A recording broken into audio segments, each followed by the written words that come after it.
Oh, hello everyone. Welcome back to my Professor Stock Show. I'm sitting here on a different background right now, but in a few minutes later, we're going to move back to our stage to welcome a new special guest today. This person is someone who I only recently learned about a year ago, but this person has guided me and dedicatedly shared their professional experience to a student a lot. And thanks to this person, I was motivated to be able to create this project here. And I'm your host, David Do, and join me on this episode to see who the special guest is and hear what he has to share on this episode.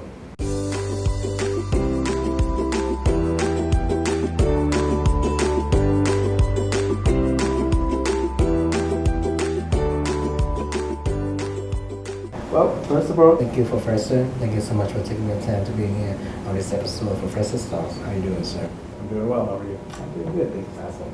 And I know that there's some people know you, there's some people who still don't know anything about you, so do you want to make a little bit introduce by yourself, sir? Sure. My name is Brian Worsley. I'm a professor of Media 1 and Media 2 here at Delta College. I'm in my third year of teaching here at Delta College. I moved back 3 years ago. I was living in California for 17 years. If I go way back to the start of everything, I grew up here in Midland, Michigan.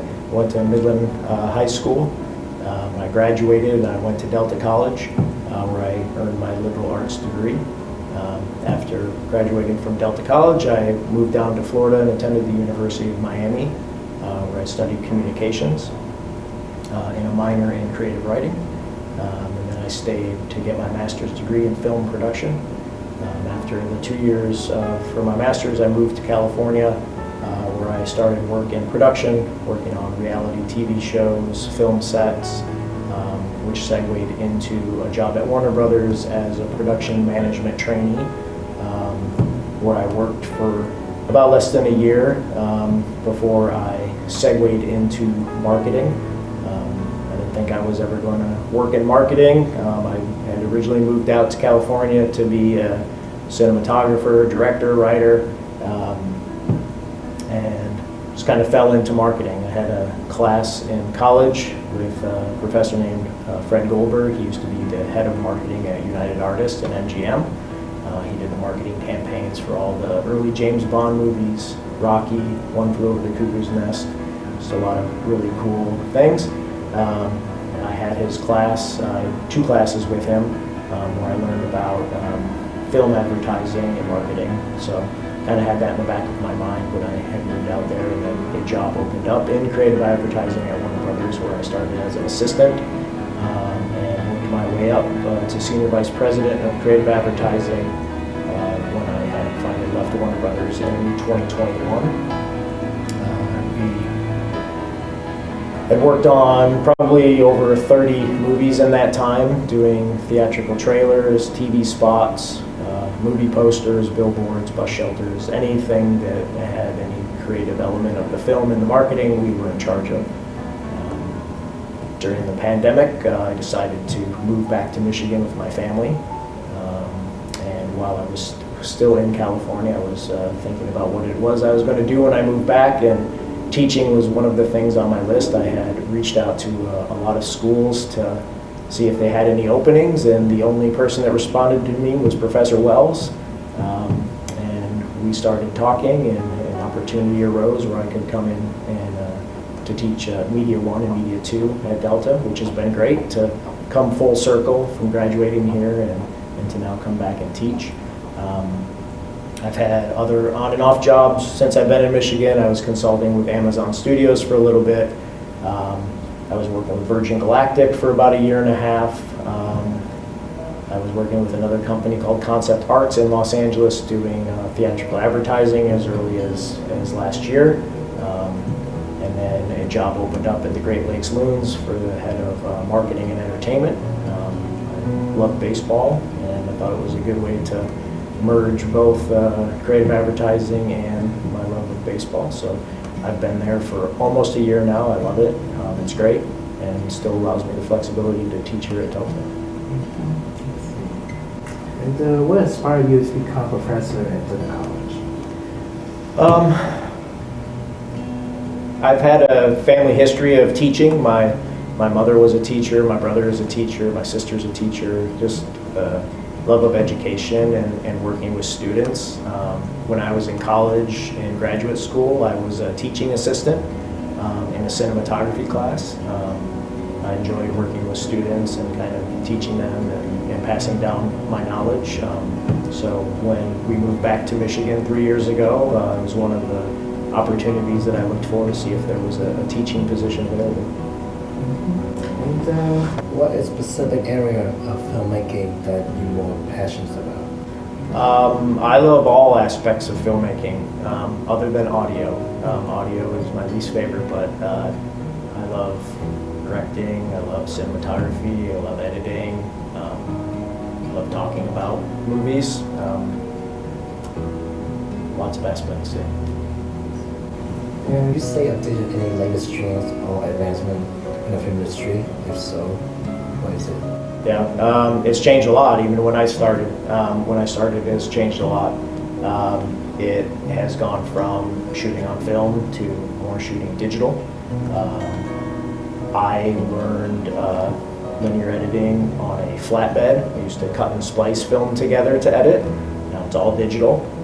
My undergrad, we weren't not taught digital editing. I had to get my master's degree and to learn how to edit digitally.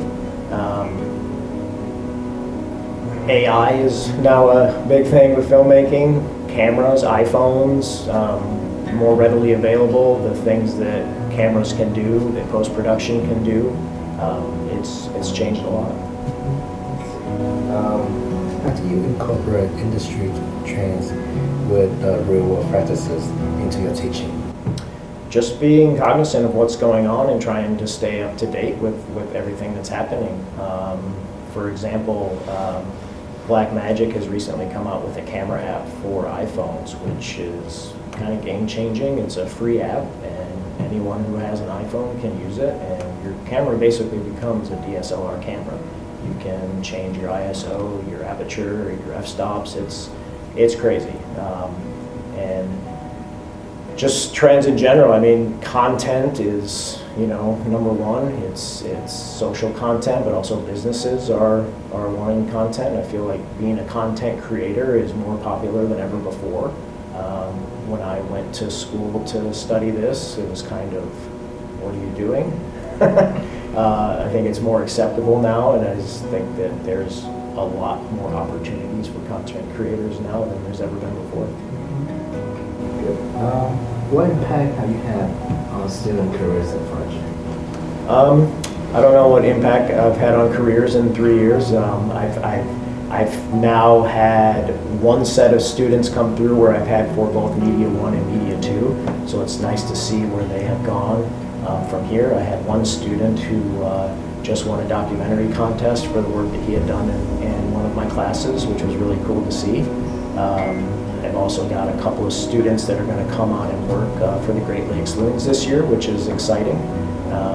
So it's been cool to see students grow from Media 1 to Media 2 to where they are now. So hopefully in the future that will impact their careers. And how do you encourage collaboration and teamwork among students in class? They're kind of forced to work together in class to collaborate with each other. It's trying to get them ready for the real world. We just did a project where I split the class in half and everyone had to give themselves a defined role. We had a producer, a director, a cinematographer.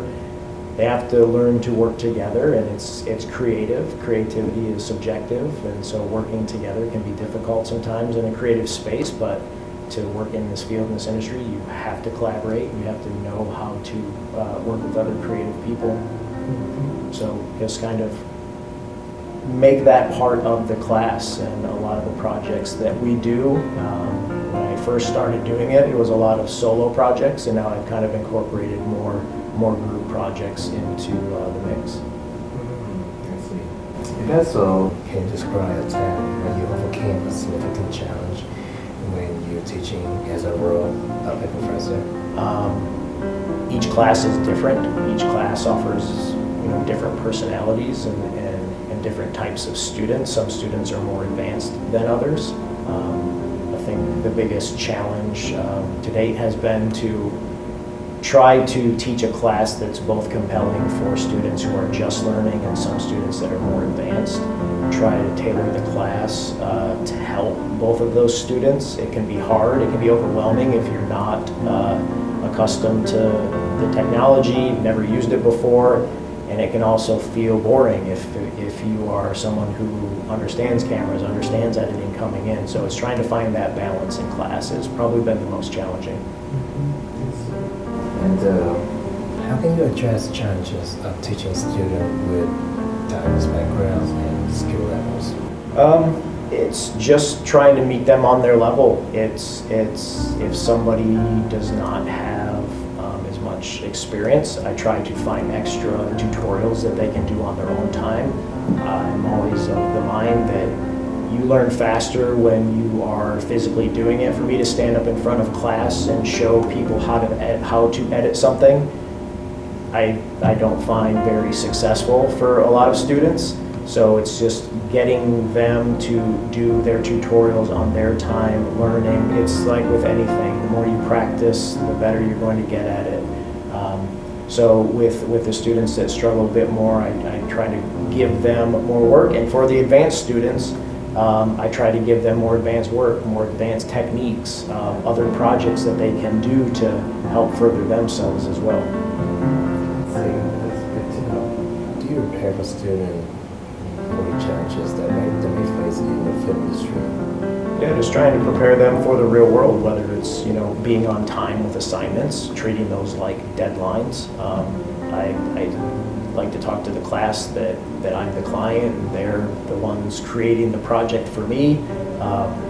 Real world situations, being accountable, being on time for class, on time with your assignments, setting deadlines.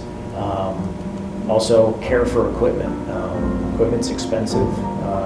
Knowing how to take care of equipment, handle equipment properly. I also like to teach film terms that sound crazy, like a C47 in the film world is a paper clip, clothespin. Stingers, extension cords, like giving them some film lingo that they might hear on set for the first time. Giving them little tips like never walk in front of a camera without saying crossing, never turn on a light without saying striking. So just things that I've learned and picked up along the way that hopefully will help them when they get on a set. Besides that, do you have any notable accomplishment, maybe like a specific achievement that you have before or after when you start to teach here at the college like that? Before, I have a lot of Clio awards, which are advertising awards, which I won for a lot of different campaigns for both AV and print work. As far as accomplishments during, as I was a professor here, I had worked on Magic Mike 3, I worked on Aquaman trailer, I'd also done work for Virgin Galactic while I was here, and now with the Great Lakes Loons, just creating campaigns for them as well. There's one more sectional question I want to ask you about. Sure. So, what is your aspiration in the department here at the college that you want to do in the future? My aspiration is just to continue to do what I'm doing and enjoy.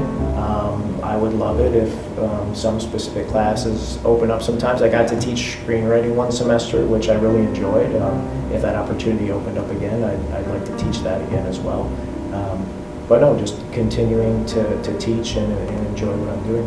Okay, let's see. So, last question is, what advice do you have for students who are passionate about filmmaking, but that may face doubts or uncertainties about their career path? Yeah, doubts and uncertainties will come, and they're going to happen. It's just, how much do you want it? How much do you want to work for it? If you're passionate about it, you need to put forth the work. If you're a writer, write. I don't believe in anything such as writer's block. Just write 1 page a day, 3 pages a day. Same with editing. You need to always keep your skills set. Always be editing. If you're a cameraman or cinematographer, shoot. Always just keep practicing your craft. if you're a director, find directors that you like, emulate them.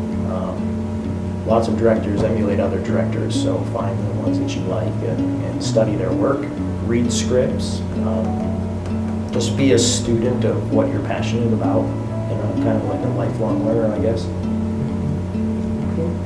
That's actually came up to my mind another question that I want to ask you.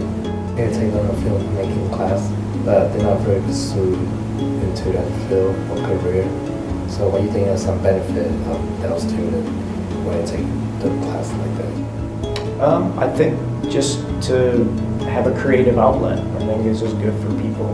This is a good way to be creative and tell your story and your unique perspective on things. There's only one of you, so your voice is an interesting voice, and it's a good creative outlet for people who want to pursue something like that. I had a student last semester that was going into dentistry, and they took the class as an elective, and I think she enjoyed it. She didn't really understand editing and photography coming in, but I think it's something that she learned, and she ended up doing some great work. Is she ever going to do that again? I don't know, but I think it was a good class just to expand herself and be creative. Well, I think our time for the episode is very static now, so I want to say thank you, Professor Brian Worsley. It was a pleasure to have you here on my episode of Professor Styles, which I very appreciate for your time and your thoughtful responses that you have provided. Your expertise and commitment in the challenges in the film industry is very evident and inspiring, and that's very valuable to our generation. So thank you so much for taking the time to being here, Professor. All right, thanks for having me. Yep. Thank you so much for everyone for watching this episode. Hope you like it. I'm your host, David Doe. Stay tuned for the next one. See ya.